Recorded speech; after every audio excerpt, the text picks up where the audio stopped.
Greeting. Greetings, everyone. My name is Simeon Rhoden, and I am seeking your support to be elected the next president of the Connectional Lay Organization of the African Methodist Episcopal Church. Throughout my high school and college days, I was active in competitive sports. A few of my coaches, not all of them, were some of the most ruthless and demanding individuals I had ever met. They used administrative tactics rooted from fear to lead, push, and demand. But instead, my teammates and I found these coaching strategies somewhat intimidating and sometimes cruel. When I started doing internships while in college, I expected my managers to be just like my coaches in the past. See, a business's goal is to make money and not just win a few games. I was scared to mess up. At the end of my last internship, I come to realize that in leadership, those who truly care about you make room for error. This allowed me to realize that I've never really felt afraid to fail in the workplace because my managers at the time was the complete opposite of the coaches.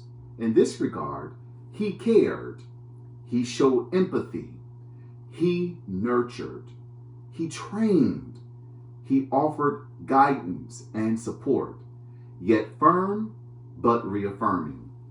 Because I knew even at that time that God had his hand on my skills and abilities to lead, I immediately began adopting these practices because those characteristics creates an atmosphere that is engaging, an atmosphere resulting in fair, administrative, and methodical organizational practices that represents all of us. Laity, as we're working together, it is my goal to instill in the lay organization 3 administrative practices that will produce results. First, to be visionary. My overall vision for the lay organization is centered around the purpose of the lay organization, yet challenging us to ask ourselves, does our mission, commissioned to teach, train, and empower its members for lay ministry, global leadership, and services following the tenets of Jesus Christ, does that truly meet the needs of all of God's people? Are the people just members of the lay organization? Who are the people?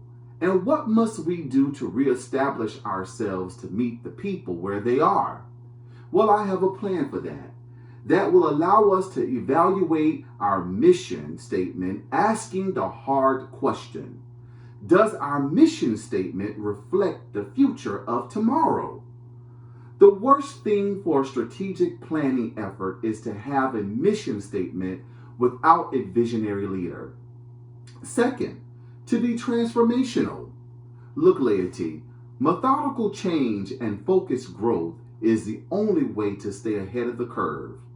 My strategy for the lay organization is to incorporate organizational practices that makes us viable, relatable, and successful. For example, transformation change requires that input of not only one person, but all of us. We are all stakeholders in this game. We are all stakeholders in this quest. Therefore, the work of the lay organization must look like the people who look like you and me. This includes an intergenerational team from districts 1 through 20, young and seasoned adults, and laity from all levels of the church.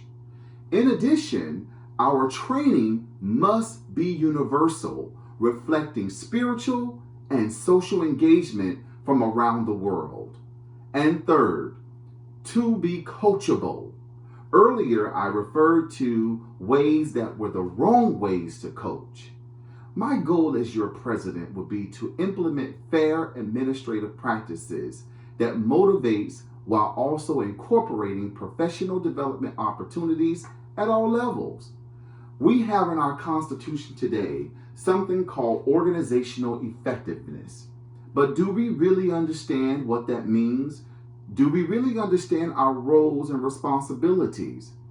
Have we created chaos in our own constitution by applying incompatible job descriptions to roles that are conflicting towards positive organizational development?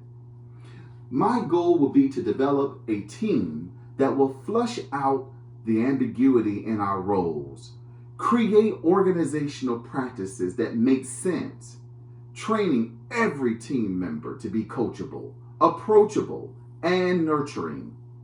Leaders who seek to truly invest in the development of the lay organization is what we need today. So laity, 1 Corinthians 12 and 14 states that the body is not one member, but many.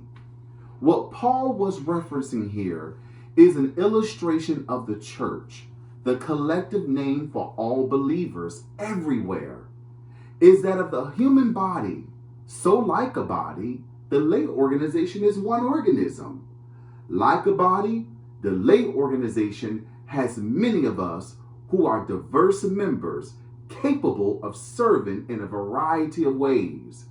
A body is not made up of identical copies of just one part. We're all different. So therefore, a healthy body requires diversity. Diversity is of all forms and functions, only because we're better together.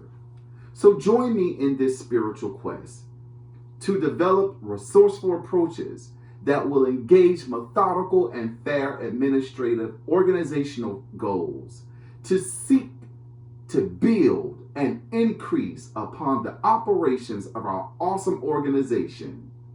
My name is Simeon Peter Rhoden Jr., your interconnected choice for the next president of the Connectional Lay Organization.